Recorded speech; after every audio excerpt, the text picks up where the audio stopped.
Think Honduras is just beaches and pretty islands? Not even close. This is a place where it literally rains fish. A fancy bridge leads to nowhere because the river decided to move. In some towns, people trade wives like goods. One airport is so risky, it's ranked among the deadliest in the world. On one island, men won't dare raise their voices to women. Oh, and if two men hop on the same motorcycle? That's illegal. Touch the coral reef? That'll cost you 2.5 Indian rupees lakh. Wild, right? We're counting down 15 of the strangest, most unbelievable things about Honduras, and trust me, number 1 will leave you speechless. Stick around. Number 15, the country that once lost its name. Think naming a country is simple? Then you clearly didn't live in 1800s Honduras. Back then, they went all out, calling themselves República de Honduras and Nueva Segovia. Sounds more like a royal soap opera than a country, right? After breaking away from the Central American Federation, Honduras wanted to make a statement. So they slapped on the name of the ancient region Segovia to sound bold and historic. But here's the twist, nobody outside the country could pronounce it, remember it, or even spell it right. Diplomats were confused. Some documents called it NOA Honduras, others just HNS. International meetings were chaos. At one point, the United Nations even printed the wrong name in official records. Imagine delegates constantly having to explain, yes, we're still just Honduras. Eventually, they gave up the long name drama and went with something that wouldn't confuse the entire world, República de Honduras. Short. Clean. Memorable. Survival of the simplest. Number 14, the annual fish rain. Picture this, you're strolling through a quiet little street in Yarrow, Honduras. The air smells like wet soil and storm clouds. Then suddenly, you stop. The ground isn't just wet, it's moving. Dozens, maybe hundreds, of tiny fish are flopping around at your feet. No water, no river in sight, just fish. Welcome to Yarrow's Reign of Fish, a real, yearly phenomenon that feels like something out of a fantasy novel. It usually happens between May and July, when the skies pour and the town transforms. Fish land on roads, in backyards, even in vegetable patches. Locals say it's like the sky opens up and empties an invisible bucket of fish. Back in 1970, even National Geographic showed up. They didn't catch fish falling midair, but they did see the aftermath. Small freshwater fish not even native to the region. Scientists have guesses, maybe floodwaters push them out of underground rivers. Or maybe a distant tornado scoops them up and drops them here. But really, nobody knows for sure. And how would sea fish end up 45 miles from the coast anyway?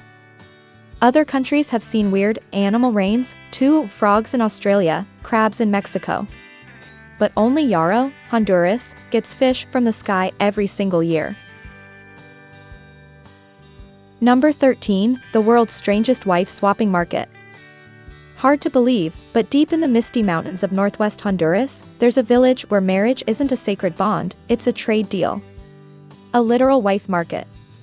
Yes, wife swapping. Not metaphorically, we're talking open-air markets where men show up with their wives and trade them like they're bartering chickens, goats, or second-hand radios. Some women are traded for sacks of rice. Others? Already swapped before, passed from one man to another like used goods. Kids grow up confused, often unsure who their real mother is. And in this village? That's just life. These markets happen as often as corn is harvested. The roots of this strange custom trace back to colonial times, when women had zero property rights, and wife swapping was a twisted way to transfer assets. A 1998 study revealed something staggering. 1 in 4 men in these villages admitted to swapping wives at least once. In response, the Honduran government tried to put rules in place. In 2007, they banned bizarre baby names like Clinton Cartier and Thank God, and limited wife trading to just 3 official markets a year.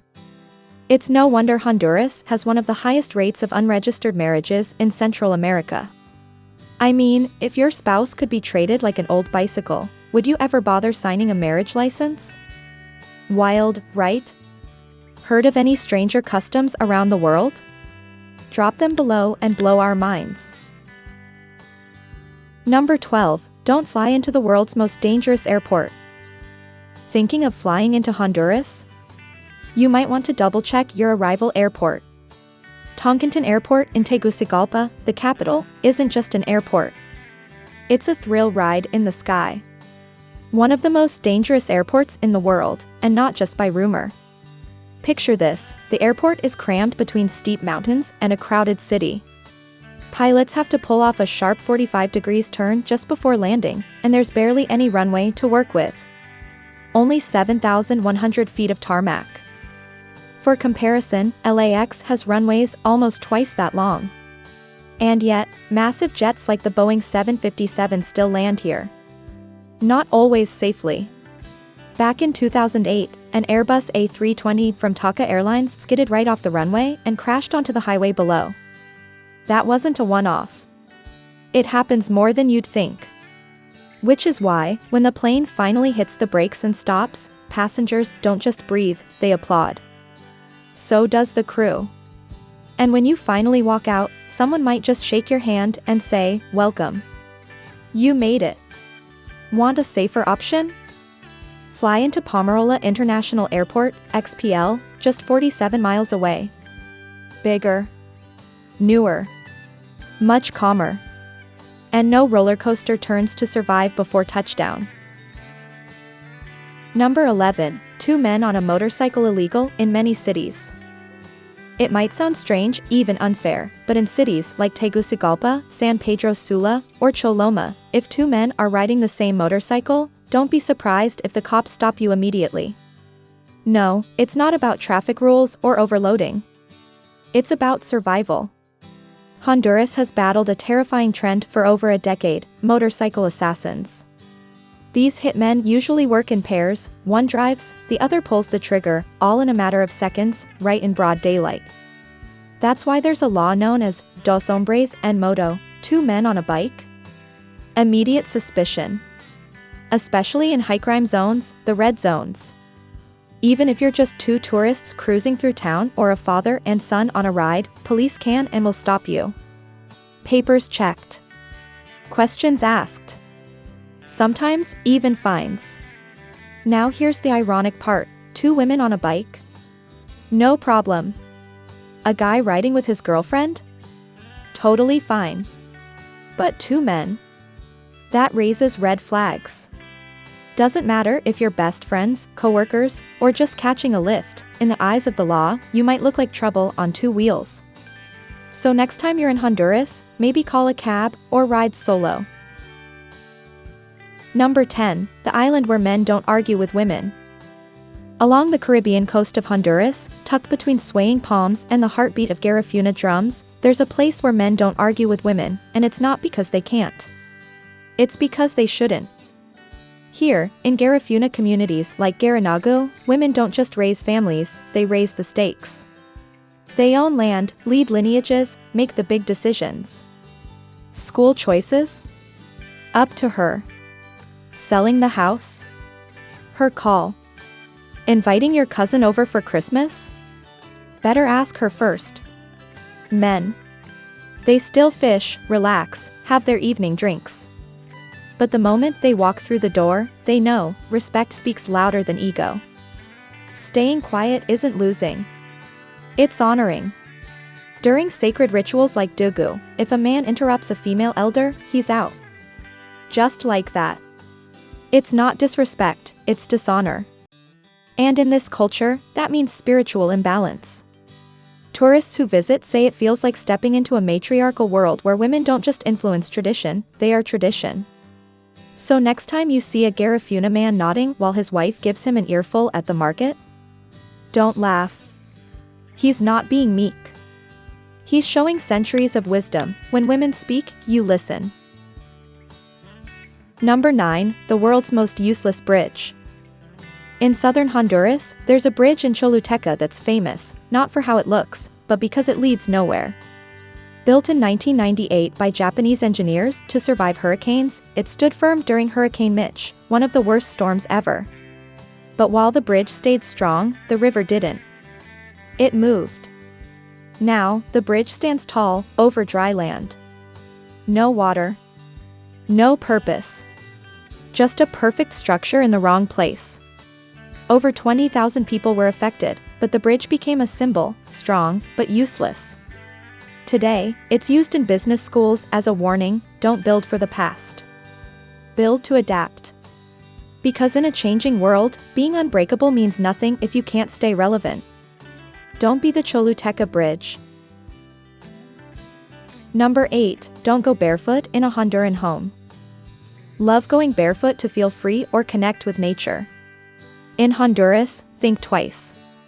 Walking into someone's home without shoes, city or countryside, isn't casual. It's offensive. While some cultures see bare feet as clean or respectful, in Honduras it's the opposite. Especially in rural areas, bare feet are linked to laziness, poverty, or just plain rudeness. People believe you don't just bring in dust, you bring in bad manners. Some homes even post signs: "Por favor, no entre descalzo, please don't enter barefoot." Ironically, Honduras is hot and humid, perfect for sandals or bare toes. But here, respect starts at the soles. So next time you visit, remember, shoes on, respect in.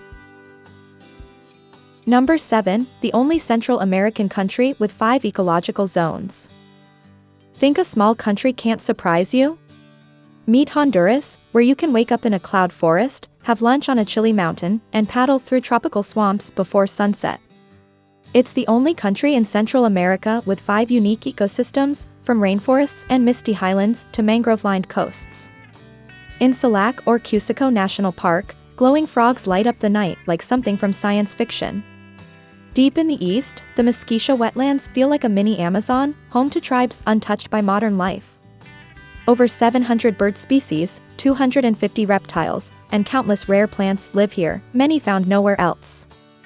In just 2 days, by jeep, you can cross it all. Still think small means simple?